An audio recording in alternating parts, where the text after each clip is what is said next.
Ladies and gentlemen, welcome to my channel, Nursing Education Tutor. My name is Cheryl Spencer. In this video, I'm going to talk about informed consent, right? I'll talk about what is informed consent, and I'll also emphasize on the role of the nurse in informed consent. So if you're watching this as a nursing student, most questions you get, whether at the School of Nursing you're going to, any practice question on a standardized exam, and then ultimately on the NCLEX will be related to the nurse's role in the informed consent process. So just briefly before I talk about informed consent, let's just talk about general consent. When an individual comes to a hospital or any type of healthcare facility, there's an implied consent. You're coming there for the health team to assist you on the continuum of health, to either determine if you are sick based on your symptoms, to sometimes even explore and find out things that you didn't even realize was there. So there's some general consent when you come, general consent such as taking your blood pressure, doing other types of vitals, your temperatures, a chest x-ray. Most of those general consent things that you consent to are non-invasive. And that's a term to keep in mind when we talk as we transition to informed consent. So informed consent is the act of agreeing to something.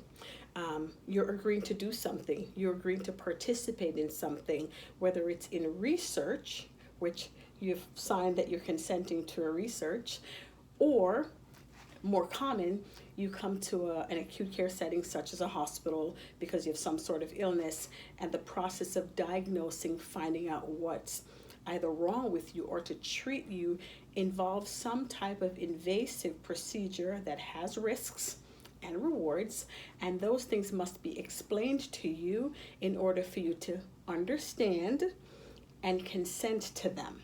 Okay, so that's what an informed consent is. You're signing a document after you've been given an opportunity to, they explain what the procedure is, give you an opportunity to ask questions about the procedure, and either agree to sign it. So that is what an informed consent is. Now, so who can sign consent? In order for you to sign an informed consent, you have to have the ability and capacity to understand. So you must be cognitively intact in order to understand something as complex as a medical procedure. The age of consent differs from state to state. So if you're watching this video, I encourage you, implore you to find out what's the legal age of consent in your state. Most states start somewhere around 16, 17, and 18. Married minors. If you no longer have capacity, your healthcare proxy would be the person signing for you, as discussed in a previous video on advanced directives. A healthcare proxy would sign for somebody in the event at the time when they no longer have the capacity. Now, I mentioned that I was going to talk about the nurse's role. It's pretty warm in here. The nurse's role in the informed consent process. The nurse's legal role in the informed consent process is the nurse witnesses the signature. So the nurse witnesses that this patient, who was just given information from an individual who's going to do some type of procedure, be it a surgeon who's going to operate, be it the person is going to get a colonoscopy, that is invasive, or an endoscopy, that's also invasive, that the person has received that information. Your signature simply states that you saw the patient witness that. I want to repeat that. The nurse's signature on the informed consent is that the nurse was witnessing the signature only. Now, as I have always told my students, the role of the nurse also involves advocating.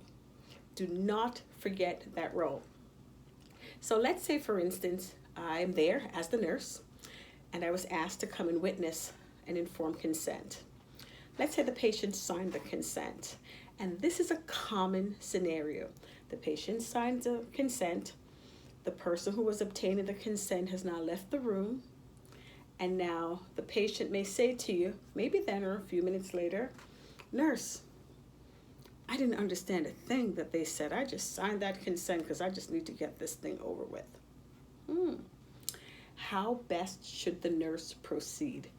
That's when advocacy come in. If you believe that your patient is cognitively alert, oriented, ×3, able to understand, but they're verbalizing to you that they did not understand the procedure, how best should the nurse respond? That nurse should call back, notify that individual, "Please come back. The patient does not fully understand," and explain the procedure. These are the things that happen that sometimes the textbook doesn't really detail for you, and it's good that your clinical instructor, whoever your nursing educator, will give you some examples of that. We've had that. I've called family members. I said, "You know what, your mother is here, your father is here," and I believe in offense. So if I know that someone's coming to get getting to get informed consent from someone, and if they have an advance directive, then of course, if you know that the person does have capacity, you can call their healthcare people, right?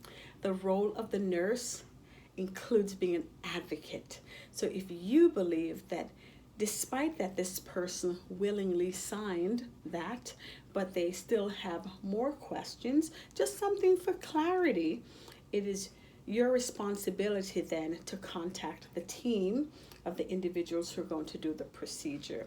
Now, let's say you have the question asked you, "Nurse, I signed consent, I'm going to get something done tomorrow.